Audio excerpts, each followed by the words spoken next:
سلام رفقا، خیلی مخلصیم. حسین جهانگیری نژاد هستم از کانال سینمای سوری. امروز با یکی از بهترین فیلمایی که خیلی دوستش دارم اومدم پیشتون. فیلم امروزمون اسمش هست دوال یا نهنگ، یک فیلم خفن آمریکایی با ژانر درام و امتیاز 7.7 IMDb. واسه حمایت کانال یادت نره سابسکرایب کنی و یه سری هم به کانال بزن تا فیلم و سریال مورد علاقت رو پیدا کنی. بریم سراغ داستان این فیلم خفن.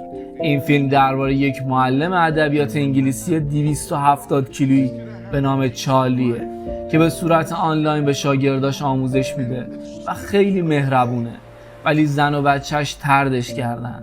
اما اون تلاش میکنه که دوباره با دختر 17 سالش ارتباط برقرار کنه. ممنونم که تا اینجای داستان همراهی کردی.